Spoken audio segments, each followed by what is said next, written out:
शनिवारी टीईटीचे पेपर फुटले। भिवंडीमध्ये हा संपूर्ण कट रचला जात होता आणि हे पेपर भिवंडीत फुटले अशी बातमी प्रसारित झाली। त्यानंतर संपूर्ण राज्यात खळबळ माजली आणि अवघ्या काही अर्ध्या तासाभरातच असं समजलं की हे जे पेपर आहेत हे पुढे ढकलण्यात आले। अद्याप तारीख जरी सांगण्यात नसली आली तरी अनेक जे शिक्षक विद्यार्थी आहेत हे जे पेपर देणारे होते त्यांच्या म्हणजे झोपा उडाल्यात असं म्हटलं तरी काही वावगं ठरणार नाहीये, कारण की अनेक जण अनेक दिवसांपासून या पेपरची तयारी करत असतो। आपल्यासोबत आमदार प्रवीण स्वामी आहेत ठाकरेंच्या शिवसेनेचे। त्यांच्यासोबत आमदार म्हणून आपण संवाद साधतोय, परंतु त्यांच्याशी संवाद साधण्याचा प्रामुख्याने विषय काय तर ते शिक्षक आहेत आणि ते शिक्षक म्हणून अनेक वर्ष हे विद्यार्थ्यांना शिकवत होते। अनेक विद्यार्थी त्यांनी घडवलेत। टीईटीची परीक्षा त्यांनी देखील दिलेली आहे आणि या संदर्भात म्हणजे तुम्हाला काय वाटतं ह्या सगळ्या गोष्टी घडत असताना टीईटीची परीक्षा आणि टीईटी परीक्षेबद्दल आपण बोलतो आहोत। आणि शनिवारी जेव्हा हा पेपर फुटला म्हणजे 27 तारखेला फुटला, 28 तारखेला परीक्षा होती। लाखो शिक्षकांनी याच्यामध्ये एनरोलमेंट केलं होतं, परीक्षेसाठी नोंदणी केली होती, ज्यांची वय अगदी 50-50 वर्षापर्यंत आहे। 50 वर्षाच्या शिक्षकाला पण टीईटी 50 वर्षाच्या शिक्षकांना देखील, अनुभवी शिक्षकांना देखील सर्वोच्च न्यायालयाच्या निर्देशानुसार ही परीक्षा अनिवार्य करण्यात आलेली आहे। 2010चा एक निर्णय आहे आणि महाराष्ट्र शासनाने 2011 पासून ही टीईटी अनिवार्य केलेली आहे। नवीन नियुक्ती करण्यात आलेली पोरं, नवीन नियुक्ती करण्यात आलेले शिक्षक, त्यांना डीएड नंतर टीईटी कंपल्शन हे ठीक आहे, परंतु मी 1997ला लागलो त्यावेळेस टीईटी अनिवार्य नव्हती। आमच्या काळात डीएडची परीक्षा झाली होती, 2 वर्षाचा कोर्स झाला होता। त्याच्यानंतर वर्षातून 24 दिवस, 12 दिवस, 6 दिवस अशी प्रशिक्षणं झालेली होती। एवढं सगळं झालेलं असताना 20-20, 25, 30 वर्षापर्यंतचा अनुभव असताना पुन्हा टीईटी का, हा आमचा मूळ प्रश्न होता। म्हणजे तुमचा हा प्रश्न आहे की ही टीईटीची परीक्षा का घ्यावी, म्हणजे 1900 सालापासून जे शिकवत आहेत त्यांच्यासाठी तरी ही जी म्हणजे कुठेतरी मुभा द्यावी असं म्हणायचं तुम्हाला? मला नक्की तसंच म्हणायचं आहे। 2010 आणि 10ला निर्णय झाला, 11ला तो अंमलात आणला गेला, ठीक आहे। तिथून जे उमेदवार लागणार आहेत शिक्षक म्हणून त्यांना माहीत आहे की आपल्याला टीईटी परीक्षा पास झाल्याशिवाय नोकरी नाही आणि त्याशिवाय सध्या नोकरी नाहीच। पण जे पूर्वी लागलेले आहेत त्यांच्यावर या अभ्यासक्रमाचा एक ताण येतो। या अभ्यासक्रमामध्ये शिक्षणविषयक अफाट ज्ञान आहे, त्या सगळ्याचा अगदी बारकाईने अभ्यास करावा लागतो, त्याच्यासाठी एक वेगळा वेळ द्यावा लागतो। वेगळ्या वेळेतून ह्या परीक्षेची काठिण्य पातळी अतिउच्च आहे, जिथं 2%, 2.5%, 3% शिक्षक पास होतात। मग आज जर पाहिलं तर शिक्षकांना किती मोठं शैक्षणिक काम आहे, जनगणना आहे, SIR आहे, BLOची कामं आहेत, वेगवेगळ्या सर्वेक्षणाची कामं आहेत, त्यातून शासनाचे ॲप्स आहेत, कधीकधी जिल्हा स्तरावरून कलेक्टर CO यांचे ॲप्स असतात, कधीकधी वेगवेगळ्या शैक्षणिक अकॅडमीचे ॲप असतात आणि दररोज माहिती विभागाकडून मागितली जाते। याच्यातून शिक्षकांना शिकवण्यासाठी वेळ कमी मिळतो। मी स्वतः शिक्षक आहे, ज्यावेळेस मी राजीनामा दिलं, एवढी कार्यक्रम जर वर्षभरात असतील शिकवणार कधी शिक्षकाचा पण प्रश्न उपस्थित होतो। यस, तेच सांगतो मी। ज्यावेळेस आम्ही शिक्षक म्हणून काम करतो त्यावेळेस प्रामाणिक शिक्षक, काम करणारा शिक्षक खरोखरच दुःखी होतो। आमच्या शाळेमध्ये ऑनलाईन नाही, वायफाय सुविधा नाही, लाईट नाही, भौतिक सुविधा नाहीत, शाळाच्या वर्गखोल्या नाहीत, गोरगरिबांची मुलं शिकत आहेत। ही बाजू एकीकडं, शासन याच्याकडे लक्ष देत नाही। आज शाळा कधी बांधलेल्या आहेत? 25, 30, 50 वर्षापूर्वी बांधल्या, आज टोटल मोडकळीस आलेल्या आहेत। आम्ही वारंवार आग्रही मागणी केलेली आहे की राज्यातल्या जिल्हा परिषद शाळांचं स्ट्रक्चरल ऑडिट व्हावं, त्यांचा एक शाळा पुनर्बांधणीचा एक कार्यक्रम आणावा, त्याच्यासाठी विशेष पॅकेज द्यावं, तिथून शिक्षकांना, विद्यार्थ्यांना इंटरनेटसारख्या, सोलरसारख्या सुविधा द्याव्यात, भौतिक सुविधा द्याव्यात, ज्यामुळं शिक्षणाची अवस्था सुधारेल, शिक्षणाची क्वालिटी सुधारेल। ते सोडलं आणि टीईटी सारखा एक विषय जो अनुभवी शिक्षकांसाठी माझ्या दृष्टीनं महत्त्वाचा नाही, जिथून परीक्षा घ्यावी नाही म्हणजे न घ्यावी अशी तुमची मागणी असेल? माझी आग्रही मागणी आहे की राज्याला की जे शिक्षक अनुभवी आहेत ते 2010 पूर्वी लागलेले आहेत, त्यांना माहीतच नव्हतं आपल्याला पुढं TETची परीक्षा द्यावं लागणार आहे. अचानक एखादा निर्णय येतो, सर्वोच्च न्यायालयाचा इंटरफेअर होतो आणि तिथं शिक्षकांना ते TET परीक्षेचं बर्डन येतं. देऊ नये असं नाही, जिथून निर्णय झाला तिथून द्यावं. त्याच्या अगोदरच्या लोकांना TETमधून सूट द्यावी. आणि ही TET आत्ता पदोन्नतीसाठी कंपल्सरी करण्यात आलेली आहे. जर पदोन्नती द्यायची आहे, पहिल्यांदा पदोन्नती द्या आणि त्यांना TETसाठी 2 वर्ष, 3 वर्ष, 4 वर्ष, 5 वर्षाची मुदत द्या, ज्याच्या माध्यमातून त्या पदोन्नतीसाठी TET पास होतील. आणि ज्यांना पदोन्नत्या घ्यायचे नसतील आणि जे 2010 पूर्वीचे आहेत त्यांना TETतून सूट द्यावी. या सगळ्या गोष्टी करत असताना तुम्ही ही गोष्ट मांडली की बाबा खरंच म्हणजे त्या काळी जर एखादा शिक्षक रुजू झाला असेल तर त्याला नेमकं आता काही 3-4 वर्ष त्याची आयुष्याची उरलेली आहेत, कशाला मग त्याला TET देण्यात यावी. त्यामधून पण आता एक प्रश्न असा उपस्थित, किती काही झालं त्यानंतर जे शिक्षक आलेले आहेत, आताही नवीन शिक्षक घडत आहेत, तेही विद्यार्थी घडवत आहेत, त्यांच्यासाठी ही परीक्षा फार महत्त्वाची आहे. ह्या परीक्षेचे पेपर फुटतात, 2,000 कोटी म्हणजे अशा कोट्यावधींमध्ये याची उलाढाल होते, अशा बातम्या प्रसारित होतात. कसं पाहता एक शिक्षक म्हणून, एक आमदार म्हणून, आपण सभागृहात बसलेला शिक्षक म्हणून हा विषय मांडलाच असेल तुम्ही. खूप महत्त्वाचा प्रश्न आहे. फुटणं हा प्रकार देशासाठी, केंद्रासाठी अतिशय दुर्दैवी आहे. म्हणजे काही फुटणं, मग ते पेपर आमचे TETचे फुटले, नीटचे पेपर फुटले, छोट्या मोठ्या परीक्षांचे पेपर फुटले. काल पुणे कॉर्पोरेशनची परीक्षा होती, त्याच्यातले पेपर लीक झाले. एवढेच ना, राज्यातले खासदार फुटतात, आमदार फुटतात, सत्तेतून सत्तेत जाण्यासाठी, सत्तेसाठी किंवा विविध कारणासाठी तेही फुटतात. आणि ह्या सगळ्या फुटण्याच्या गोष्टी दुर्दैवी आहेत.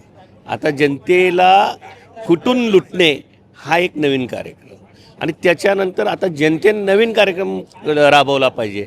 व्यवस्थेला फुटणे, लुटणे, नंतर कुटणे हा कार्यक्रम राबवला पाहिजे. कोणतीही व्यवस्था असेल. म्हणजे शिवसैनिकाची भाषा बोलताय तुम्ही. आत्ता मी शिवसेनेतून निवडून आलेलो आहे आणि आपल्याला माहीत आहे, कालच आम्हाला एक प्रकारची ऊर्जा मिळालेली आहे. कारण इतकी भ्रष्ट व्यवस्था आजपर्यंत पाहिलेली नाही.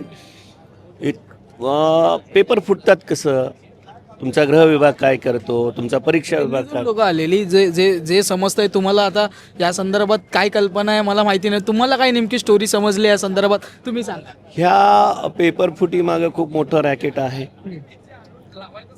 एखाद्या इन्स्पेक्टरला ही गोष्ट लक्षात येते, तो त्याला जाणीव होते आणि मग तो डिक्लेअर करतो आणि पेपर रद्द होतो. पण हे पेपर छापले जातात कुठं? राज्याबाहेर. आग्र्यात पेपर छापले गेले. आग्र्यात का छापले गेले? तुमचा गृह विभाग, जो पोलीस विभाग, स्कॉटलंड यार्डची तुलना महाराष्ट्राच्या पोलिसांची केली जाते. आज राज्याचे गृहमंत्री, राज्याचे मुख्यमंत्री आहेत, त्याच्यात हा शिक्षकांच्या परीक्षेचा पेपर फुटीचा प्रकार अतिशय दुर्दैवी. मग तुम्ही दादा भुसे असं म्हणतात की आम्ही म्हणजे याची गोपनीयता राखली जावी, गोपनीयतेमध्ये हे पेपर म्हणजे त्या सेंटर्सवरती जावे, त्यासाठी आम्ही एवढी सगळी सुरक्षा लावतो आणि त्यामध्ये पण ते पेपर फुटतात. आता दादा भुसेंनी काय करावं? एवढे पण त्यांनी गोपनीयता राखून जर पेपर फुटत असतील तर नेमकं प्रशासनाने देखील काय करावं? शिक्षण मंत्री दादा भुसे अतिशय अभ्यासू आहे, पण शिक्षण मंत्री म्हणून ते काय योजना किंवा कसं किंवा त्याच्या बाबतीमध्ये किती त्यांचा प्रभाव शिक्षण विभागावर आहे हे आपल्या सगळ्यालाच माहीत आहे. आता पेपर फुटण्याची किंवा न फुटण्याची दक्षता आम्ही घेतलेली आहे, गोपनीयता बाळगलेली आहे आणि ते गोपनीय असावं म्हणून आम्ही बाहेर दिलं. हे थोडं हास्यास्पद आहे. का हास्यास्पद आहे? मग तुमच्या यंत्रणेवर विश्वास नाही का? तुमच्या गृह विभागावर विश्वास नाही का? पर्यायानं राज्याच्या मुख्यमंत्र्यावर तुमचा विश्वास नाही. कारण राज्याच्या बाहेर पेपर छापले जातात. महाराष्ट्राची जी गोपनीय यंत्रणा आहे ती सगळी तुमच्याच ताब्यात आहे. म्हणजे पेपर देखील न फुटण्याची जबाबदारी ही तुमचीच आहे. ते फुटतात. फुटल्यानंतर माहीत होतं लोकांना की हे आग्र्यात छापलेले आहे. म्हणजे तुमच्या राज्याच्या पोलीस यंत्रणेवर, गुप्तचर यंत्रणेवर, त्या परीक्षा घेणाऱ्या यंत्रणेवर तुमचा विश्वास नाही, हा एक अर्थ होतो. आणि मोठं अर्थकारण चालावं यासाठी राज्याच्या बाहेर हा पेपर गेला, हा एक दुसरा अर्थ होतो. दादा भुसेंचा राजीनामा विरोधक मागतायत, याची गरज आहे या राजीनाम्याची? साहजिकच आहे. लाखो शिक्षकांचं भवितव्य म्हणा किंवा त्याच्यावर भवितव्य आहे. शासनानं सर्वोच्च न्यायालयानं ते कंपल्सरी केलेलं आहे. त्याच्या माध्यमातून पदोन्नत्या आहेत, नाहीतर सेवा समाप्ती करण्याचे तिथं नियोजन आहे. त्याच्याकरता ही गंभीर बाब आहे. आपण शाळांचे पेपर, परीक्षांचे पेपर लीक होणं ठीक मान्य आहे. राज्यामध्ये अनेक घटना झालेल्या आहेत, पण ह्या महत्त्वाच्या ज्या परीक्षा आहेत जिथं भवितव्य अवलंबून असतं. आज नीटचा पेपर फुटला साहेब. 25 लाख विद्यार्थ्यांनी परीक्षा दिली. 25 लाख विद्यार्थ्यांचं टेन्शन तुम्ही महिनाभर वाढवलं. त्या टेन्शनच्या माध्यमातून काही विद्यार्थी आत्महत्या केल्या. पालक टेन्शनमध्ये आले, ते आजारी पडले, त्यांना शुगर BP वाढली. हे याला जबाबदार कोण आहे? माझं तर म्हणणं असं आहे की ह्या दोषी यंत्रणेसाठी जे जबाबदार आहे, ज्या यंत्रणेमुळं हे विद्यार्थी आत्महत्या केले, त्या यंत्रणेला जबाबदार धरावं. कठोरात कठोर कारवाई त्या यंत्रणेवर करावी. गरज पडली तर नव्हे तर करावीच. ती सदोष मनुष्यवधाचा गुन्हा देखील दाखल करता येईल का या यंत्रणेतील लोकांवर, हे देखील तपासावं. आता दादा भुसे म्हणतायत की SIT चौकशी लावली आहे. या प्रकरणामध्ये जे कोणी आरोपी आढळून येतील त्यांच्यावरती मोका टाकायची देखील आमची तयारी आहे. मोका लावण्यात यावा? 100% ही संघटित गुन्हेगारी आहे. ह्याच्यामध्ये एकाचाच हात आहे का? आता मला तुम्हाला हे पण विचारावंसं वाटतं, म्हणजे आता नीटचा तुम्ही विषय काढला, नीटचे पेपर फुटले, म्हणजे मोठेगावकर क्लासेस जे लहानपणीपासून आम्ही ॲड बघत आलो चॅनलवरती, आणि त्यानंतर आत्ता जर पाहिलं गेलं तर मोठेगावकरच फसले गेलेत त्यामध्ये. ह्या सगळ्या गोष्टी असताना ही संघटित गुन्हेगारी आता तुम्ही म्हणताय, म्हणजे पेपर फुटी देखील एक गुन्हेगारीच झाली, पण आता या TETच्या परीक्षेमध्ये देखील अशाच पद्धतीची संघटित गुन्हेगारी असू शकते? 100%. कोणी एकटा हा पेपर फोडू शकत नाही ना. एकटा पेपर फोडण्याचं धाडसच कोणी करू शकत नाही. कोणताही भ्रष्टाचार असो एकट्यानं होतच नाही, हे माझं ठाम मत आहे. त्याच्यामुळं याला देखील एक संघटित गुन्हेगारी समजावी, आणि याच्यामध्ये असणाऱ्या अधिकारी असतील, यंत्रणेतील लोक असतील, किंबहुना स्वतः राज्यातील मुख्य पदावर काम करणारे मंत्री असतील, या सगळ्यांना दोषी त्याच्यामध्ये धरण्यात यावं आणि दोषींवर मकोका लावण्यात यावं. आता जशी FDची धुरा तुकाराम मुंडेंनी हाती घेतलेली आहे, त्या पद्धतीने शिक्षण विभाग देखील त्यांच्या हाती द्यावं कधी, असं वाटतं का तुम्हाला? वयाच्या अगदी कमी वयात सेवेत लागलेले तुकाराम मुंडे आमच्यासाठी आदर्शच होते. शिक्षक होतो तेव्हाही आदर्श, आजही आदर्श. 20 वर्षाच्या सेवा काळामध्ये 23 बदल्या, आणि प्रत्येक ठिकाणी त्यांचं प्रभावी काम. त्यासाठी प्रत्येक प्रामाणिकपणे काम करणाऱ्या व्यक्तीला वाटतं प्रामाणिकपणे काम करणारा हा तुकाराम मुंडे नावाचा व्यक्ती आपल्या डिपार्टमेंटला मुख्य म्हणून यावा आणि ह्याच्यातला भ्रष्टाचार सगळा त्यांनी दूर करावा. त्याच पद्धतीचं मत माझं आहे. एक म्हणजे आता आमदार म्हणून मी तुम्हाला विचारेन की सभागृहामध्ये नेमकं या संदर्भात वातावरण आहे काय?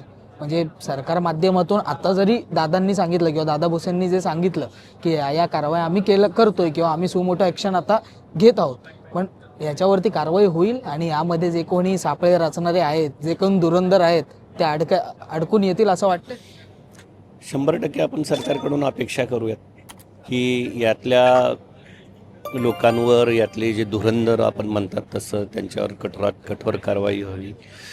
पण एक दुर्दैवानं म्हणावं लागतं की शिक्षण विभाग हा थोडासा, त्यातल्या त्यात सरकारी शिक्षण विभाग, जिथं मराठी शाळा आहेत, जिल्हा परिषदेच्या शाळा आहेत, जिथं गोरगरिबांची, सर्वसामान्यांची लेकरं शिक्षण घेत आहेत, त्या विभागाकडं सरकारचं दुर्लक्ष असल्याचं मी वारंवार सांगितलेलं आहे. त्याच्यामुळं ही कारवाई किती कठोरपणे होईल आणि कशी होईल याचा नियम नाही.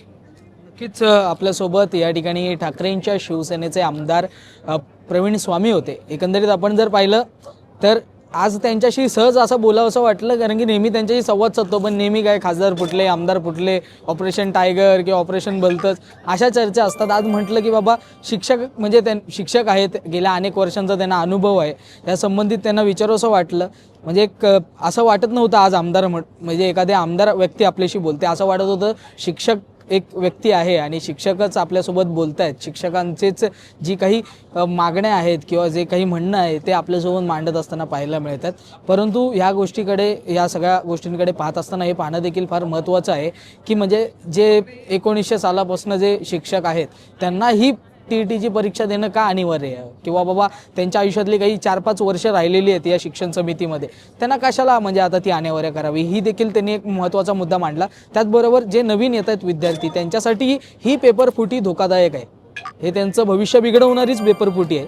परंतु आता सरकारच्या माध्यमातून जी आश्वासनं देण्यात आलेली आहेत त्यावरती चला ते म्हणतायत विश्वास ठेवूया, परंतु ज्या काही पद्धतीने ह्या कारवाईची लक्षणं दिसत आहेत, अपेक्षा करायला म्हणजे काही जात नाही, परंतु कितपत ही कारवाई त्या पद्धतीने होईल, सुमोटो कारवाई होते का, यावरती देखील प्रश्नचिन्ह उपस्थित असताना आपल्याला पाहायला मिळते. त्याच्यामुळे आता हे पाहणं फार महत्त्वाचं असेल, नेमकं या पेपरफुटी संदर्भात काय कारवाई केली जाते. नीटचे पेपर फुटले, त्याचबरोबर आता TETचे पेपर देखील फुटले आहेत आणि त्याचमुळे आता नेमकं पुढे काय होतंय आणि यावरती नेमकी काय कारवाई होते, किती जणांवरती मोक्का लागतोय, कारण की मोक्याची कारवाई करणार आहेत असं स्वतः दादा भुसे जे शिक्षण मंत्री आहेत ते म्हणत आहेत. त्याचमुळे नेमकं आता या सगळ्या गोष्टींकडे सगळ्यांचंच लक्ष जे ते लागून राहणार आहे आणि विशेष म्हणजे शिक्षकांचं लक्ष. नेमकं काय होतंय हे आपण पाहू. मुंबईहून मी आदित्य जाधव, कॅमेरामॅन आदित्य कासारेसह तुम्ही पाहतात लोकमत.